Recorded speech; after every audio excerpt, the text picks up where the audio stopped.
myself a serious student of personal development, and I want to invite you on a journey with me, on a journey of self-improvement. And what I want to talk about today is 3 life-changing lessons that I was able to take out of the book, The Compound Effect by Darren Hardy. And, this was a terrific book, right? And I just want to tell a little bit of a story about myself, about why it is that I want to talk about this book today. And, the story sort of goes like this. If you know a little bit about me, you guys know that, I've been working in sales since I was 15 years old, and at a certain point, I realized that in order for me to achieve the goals that I'd set for myself, I needed to become an entrepreneur. The goals that I'd set for myself involved me having more freedom, and involved me making more money than it was possible for me to make in the job that I was working at. Okay, so I decided that I needed to be an entrepreneur. And so I decided that I was going to work full-time at my job and I was going to work part-time on my dreams. Okay, so when you become an entrepreneur, that means that you're going into business, and when you're going into business is really nothing more than the activity of acquiring and keeping a customer. Okay, so the key word there is acquiring a customer. Now, I had a pretty strong sales background. Like I said, I've been in sales for 15 years. I've been selling things for decades, literally now. But there is a big difference between sales and marketing. See, sales is selling a product to someone. Marketing is finding a product to sell something to, and those two are very, very important parts of the equation. Now, I was terrific at sales, but I was really, really bad at marketing. That's something that I learned right away. I was always looking for people to be able to have sales conversations with. I didn't have a problem having a sales conversation with somebody. I just didn't know how to find a qualified person that I could have a sales conversation with. Okay, so I decided that I was going to learn about digital marketing. I realized that this internet thing is not going away, and that is probably going to get bigger and bigger. And if there was one skill that I could acquire that could make a big difference on my bottom line, it would be the skill of being able to do digital marketing or internet marketing. Okay, so what I did is I went out and I started reading a few books on the subject. I started, watching videos, trying to accumulate information just like I normally would for anything else. And, the first, few books that I read, I didn't feel like I was getting too much out of it. But then I came across a gentleman by the name of Russell Brunson, who is the founder of ClickFunnels, and he is my marketing guru. He's the one that sort of blew my mind away a little bit with some of the ideas that he had. Okay, and he gave me a challenge, that I took on about less than 2 weeks ago. He gave me a challenge where he asked me to commit to producing and publishing one piece of content every single day for 365. And he said that if I was to do that, 2 things would happen for me. Number one, I would be able to find my audience, which means that I would find the people out there that are looking for somebody, that is talking about what I'm talking about.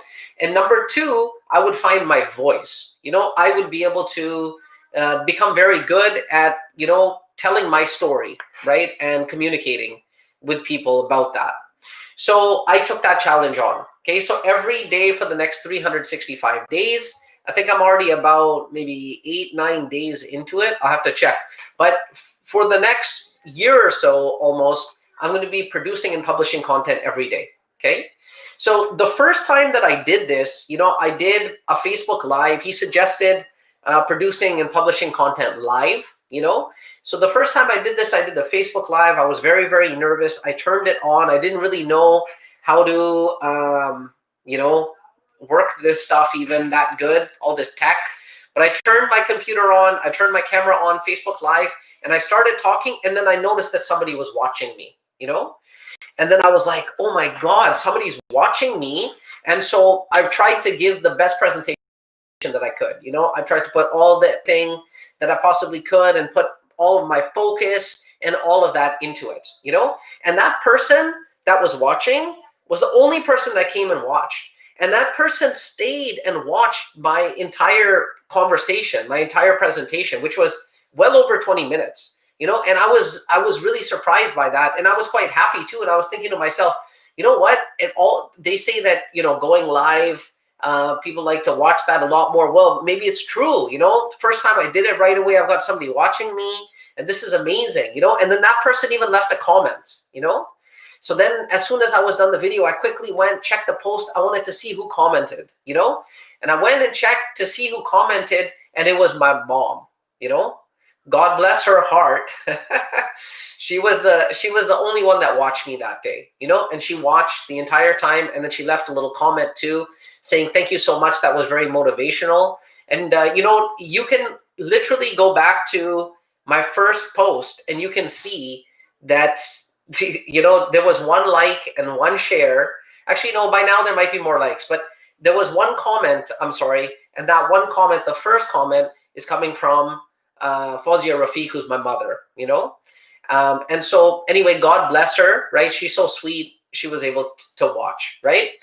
But you know what? It didn't deter me, because the truth is, I'm trying to find my voice, right? So it didn't deter me. I kept plugging away. I kept, producing these videos, publishing this content, doing it live, okay?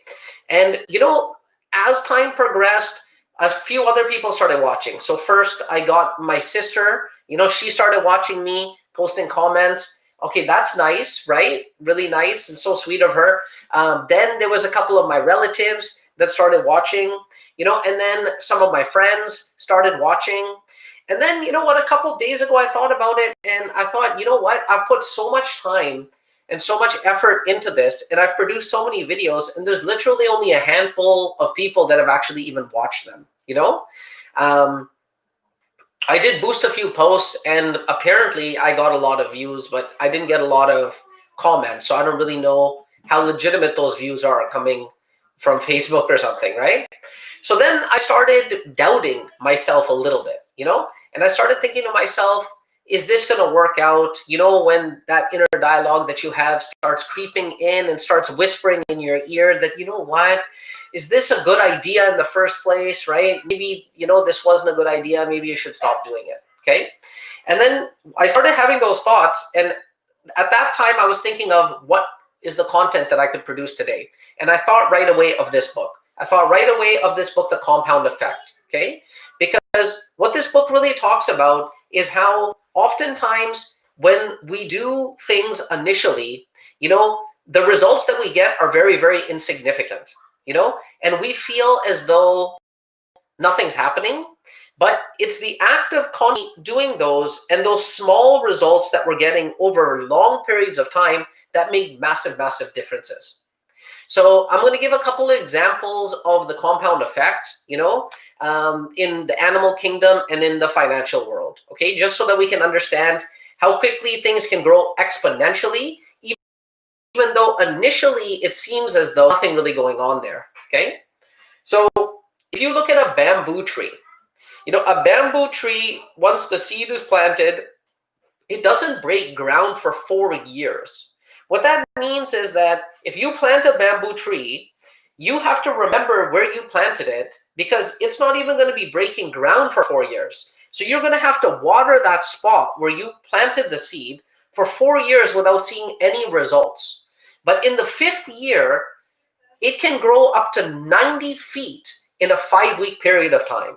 When the spring comes around on the 5th year, it can grow up to 90 feet, just all at once like that. And this is because all of that time, although you weren't seeing the growth, it doesn't mean that it wasn't growing. It doesn't mean that the growth wasn't there. It just wasn't visible. The growth was happening under the ground. The bamboo tree was building a base, okay? Another example is the story of a very, very wealthy man. Let's say that he was a billionaire. He had 2 sons, and he knew that he was going to die. The doctors told him, you don't have much time left. So he brought his 2 sons in, and he said to his sons, he says, I don't know who it is that I'm going to leave my entire fortune to, but in order for me to decide, I have a test, and what I'm going to do is I'm going to give you guys a choice. You guys can either choose to have a penny doubled every day, or you can choose to have $1 million right now. So one of the sons chose the $1 million right now, okay? The other son chose penny doubled every single day. Now, the first son, he gets his $1 million and he tries to get in touch with the best money managers in the world, and they design a portfolio for him and they invest his money, because whoever's going to have the most money at the end of 30 days is going to be brought back, and his father is going to recall both the sons, and whoever has the most money is going to be getting the entire fortune that's in the billions of dollars. So the first son, he gets money managers to invest this money, the money grows, right? And even if he's able to see a return of, say, 100% a year, which is unheard of in the stock market, even then that $1 million in a month's time is only going to work out to about $1.1 million, okay? Now, the other son who decided to take a penny a day, initially, the first day comes by, he's got 2 cents. The next day, he's got 4 cents. The next day, he's got 8 cents. The next day, he's got 16 cents. Then 32 cents. Then 64 cents. So the first week has gone by, he's only got 64 cents. The other son, the one who took the $1 million, is laughing at him or saying to him that, what, you must have been a fool, right? What were you thinking? But, he knows what he's doing, and that money keeps doubling and doubling and doubling and doubling. And by the time the 30th day comes and they're both brought in front of the father again, the son, who asked for the penny that gets doubled every single day, has $5.4 million. Whereas the other son who asked for the $1 million only has 1.1 million. That's the power of the compounding. Sure, after 30, have 5.4 million, but at day 27, he only has 670,000. Okay, but from that point on, it keeps doubling and keeps doubling. So initially, the results aren't that good, but in the end, the results are much, much better. And then the last example that I'm going to give of something compounding in nature is the example of the water hyacinth. Okay, this is a plant that I obviously don't know how to pronounce the name of. Okay, but what it does is, instead of spreading its seeds out, this plant actually grows by building itself. Okay, so for the first few weeks, you're not even going to be able to notice it, right? By day 15, if you plant it in a pond or you put it in a pond, by day 15, it's going to cover about 1 square foot of the pond. That's it. Okay, by day 20, you're probably going to see a dense patch of the plant. And then by day 29, it's going to cover half the pond. And then by day 30, it's going to cover the whole pond. So like the first 15 days go by, you barely even notice it, but by day 30, it covers the whole pond. That's the compound effect, okay? And if it was allowed to continue growing, it would actually cover the whole entire world in 2.7 years. That's how quickly it grows, okay? All right, now who is Darren Hardy? He's obviously the author of this book, The Compound Effect. And so who is he? He's basically a self-made millionaire as a realtor in his early 20s, okay? He was the editor of Success Magazine, which has a legacy of tremendous people as editors. Og Mandino, W. Stone, was the editor. I believe that Napoleon Hill was also the editor, right? So it's a great honor to be the editor of Success Magazine. And that gives you the opportunity to be able to interview a lot of people that most people don't have the chance to interview as well. Okay, Darren Hardy is a highly sought after keynote speaker. Okay, he's a best-selling author, and he's a disciple of Jim Rohn and Tony Robbins, both of whom he references in his books. And if you guys know anything about me, you guys know I love Jim Rohn and Tony Robbins. He's committed to personal achievement. He's obsessed with it, really.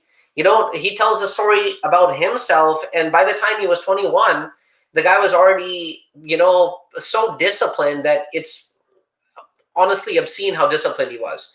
And then, so he wanted it really bad, so there's a story about Socrates that I want to tell you guys quickly. And it was a story about a man that came up to Socrates, who at the time was considered the greatest philosopher in the world. And he went up to Socrates and he asked Socrates, how does one become a philosopher? And so Socrates said, well, if you want to learn how to become a philosopher, meet me tomorrow morning by the beach at 4 in the morning. And this man thought, okay, I wonder what he wants from me so early in the morning. But he gets up at 4 in the morning and he shows up over at the beach, and he sees that Socrates is actually, sort of in the water already. The water's coming up to his waist, and Socrates beckons for him to come, into the water. And the guy comes and approaches Socrates, and he says, "What are we doing here? I thought you were going to teach me how to become a philosopher," right?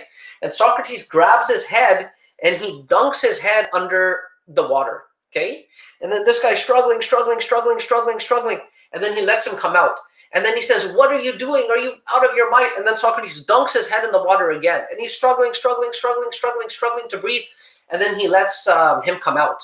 And then Socrates says to him, "Listen, did you really want to breathe right there and then?" And the guy said, "Yeah, I wanted to breathe so badly. I was choking. I was suffocating." And he said, "Well, when you want knowledge as badly as you want to breathe, that's when you'll become a philosopher." And Darren Hardy is an example of somebody that wanted something so bad that even in the 20s he had the maturity to be as disciplined as he was. Okay, so all right, let's get to the 3 lessons. All right, the number 1 lesson, I'm going to call it decisions. Okay, so this was one of the key things that rang true with me or resonated with me about this book. He says that I'll tell you the one thing that is the reason why everything in your life has happened. Whether you're rich or whether you're poor, this is the reason for it. Everything in your life can be traced down to this one thing, and that one thing is your decisions. The determining factor in our lives and how they turn out is the decisions that we make. Okay, now, when people think of the decisions, they immediately think of the big decisions, like, who did I get married to? What career did I choose? Sure, big decisions are important too, but what's arguably even more important are the day-to-day decisions that we make. The reason why is because those big decisions, we're not making them all the time. Those big decisions we're making once every few years or something, but those day-to-day decisions, we're making those decisions all the time. And the difference between, say, eating an apple a day, or eating a chocolate bar a day over 10 years is a big difference. The difference between reading 30 minutes a day and watching Netflix 30 minutes a day over 10 years is a big difference, And so that's what he's talking about. He's talking about the fact that these small, seemingly insignificant decisions that we've just been sort of chalking up as not that important are the ones that are the reason why, we're in the situation that we're in, for better or for worse, okay? So to give you an example of this, if you were to take an airplane that is off course by only 1 degree, okay? For every 1 degree an airplane is off course, it's going to miss its target by a mile for every 60 miles that it flies. So if it's off target by 1 degree and it's flying 600 miles, it's going to be missing its target by 10 miles, okay? That's if it's just 1 degree off the mark, okay? The longer it's off the mark, the more it's going to miss its target by. And the same thing is true for us. The longer we keep going in the wrong direction, the bigger the result, the negative result is going to be for us. And that rings true as well for good things. If we start doing good things, even if they're small, the earlier we do them and the longer we do them for, the bigger the result is going to be on us, okay? So what can we do, about this, about the fact that it's our decisions, that have determined how our life has turned out? What we can do about that is we can take responsibility, okay? We can take responsibility and realize that taking responsibility, means stopping blaming everyone else, for everything that's happened in your life.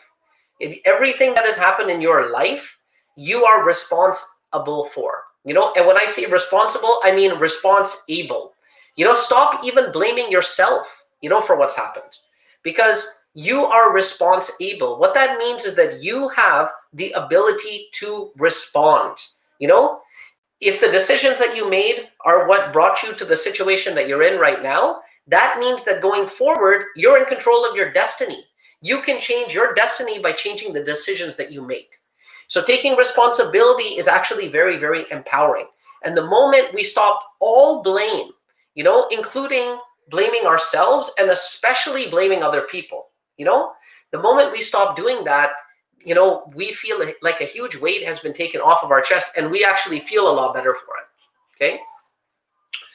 Number 2, the principle of daily habits. Okay, so this is the second lesson that I was able to take out of this book. Okay, he says that instead of setting huge, gargantuan or ambitious goals for ourselves, what we need to do is we need to take a look at our goals, and we should definitely write them down and everything. Having goals is critical. Okay, but we need to take those goals and we need to break those goals into habits. Okay, we need to ask ourselves that if this is the goal that I want to achieve, what is the habit that I would have to do every day to be able to achieve that goal?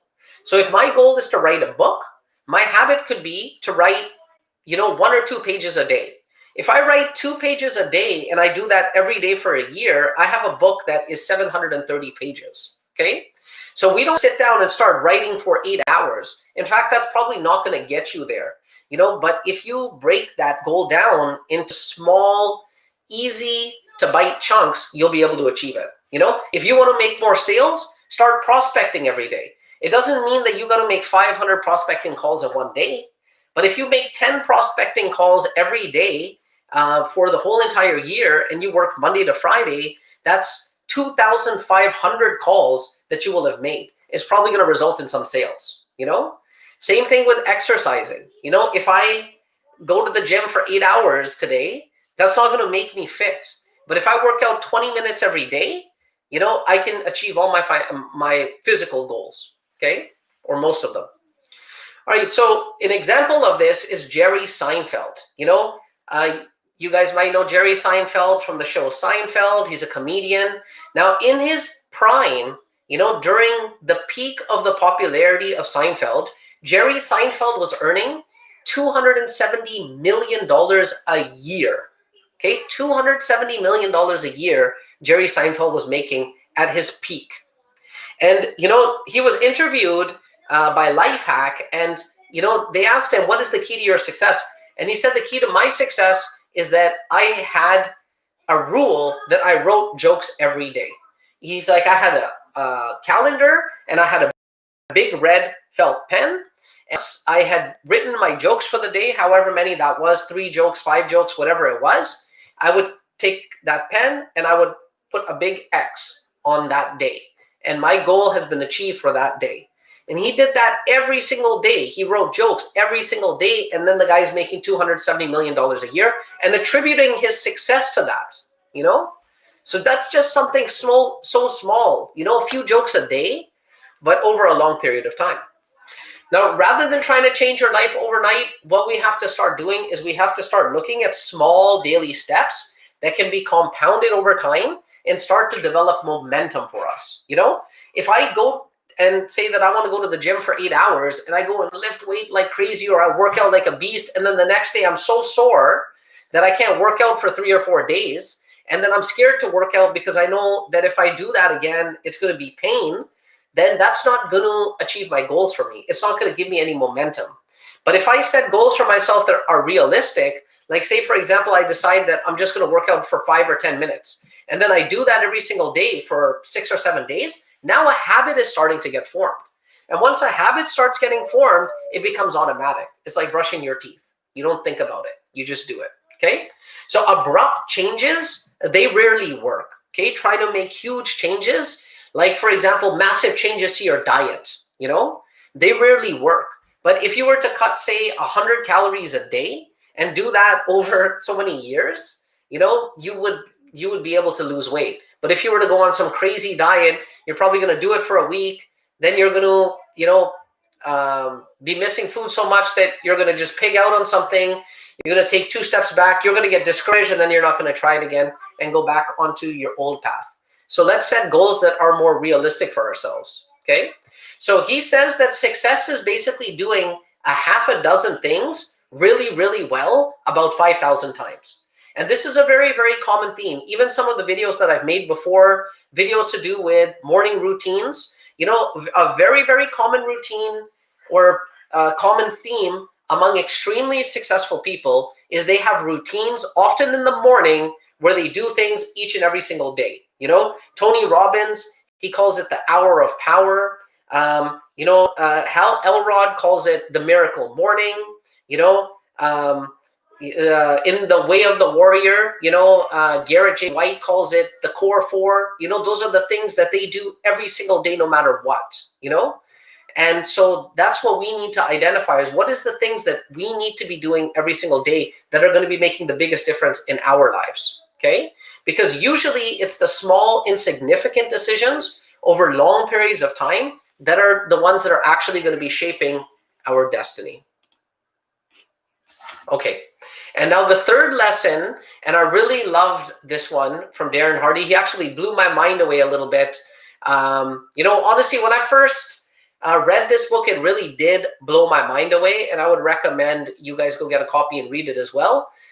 The third lesson is keep track of it, okay? He says that the number one personal development tool he has ever used was a $2 notepad from Kmart, The reason why is because he uses that $2 notepad, and whatever it is that he wants to change in his life, he starts tracking it.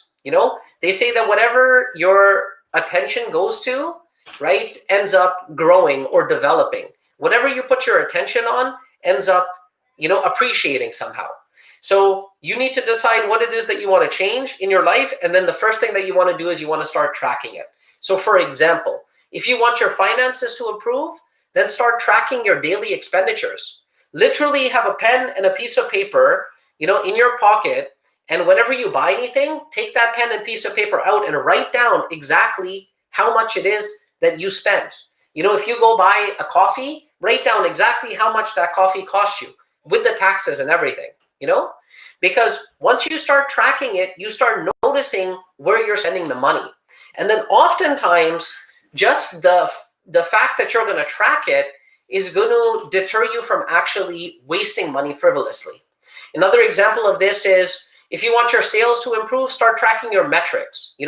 How many calls did you make? How many contacts did you have? How many appointments did you book? How many appointments resulted in sales? And then what were your commissions, right? All top performers in sales, they track it, okay? You want your health to improve?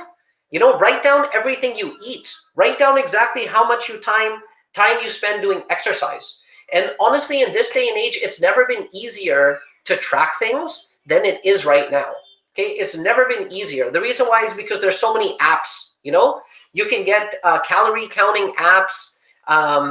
For example, there's an app called Mint, which you just connect it to your bank accounts, and if you do all your shopping with your debit cards, it tells you exactly where you're spending your money without you even having to do it. You just go to the app and it'll show you. So there's really no excuse. I mean, when this guy was doing it, he was literally using a pen and a piece of paper and a notepad. So, I mean, we've got tools that are a lot more robust than that. And if we were to start tracking, we'd get the results that he got, which were astronomical. So tracking is going to revolutionize your life. All professional athletes are trackers. Think about it.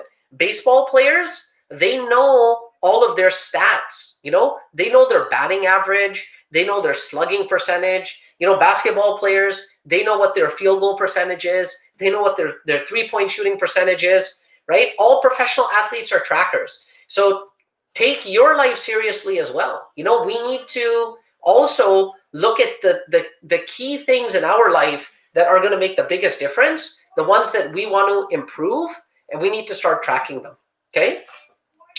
So to give an example of this, like even starting to track something and making small improvements in it can result in huge differences.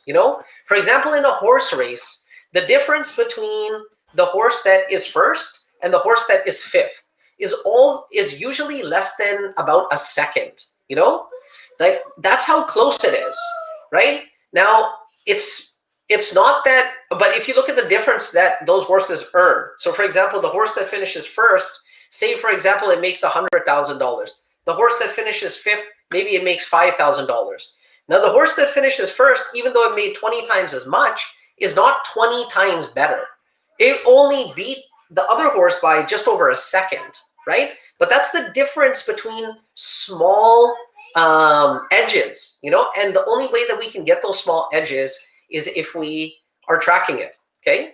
So, at the time that the book was written, the best golfer in the world was Tiger Woods, okay? The number 10 golfer in the world was Jordan Spieth at the time. And the difference between Tiger Woods and Jordan Spieth per round was 1.9 strokes on average.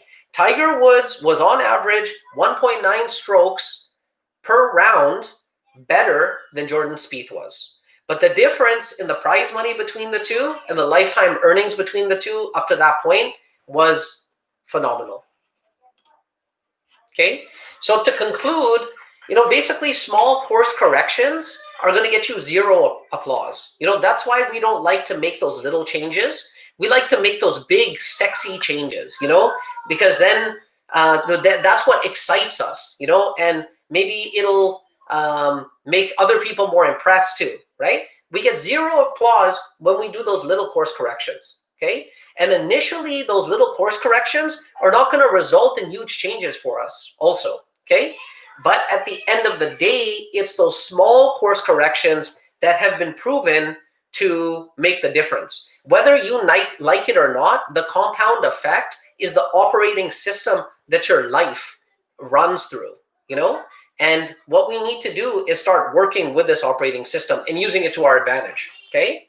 So like I said, going to the gym for 8 hours in one day is not going to do anything for you, but working out for 20 minutes a day will get you fit for life, okay? The sooner we start to take the compound effect and use it to our advantage, the better it's going to be. Because the longer habits are in place, especially negative habits, the harder they are to break, So this works for you and it works against you as well.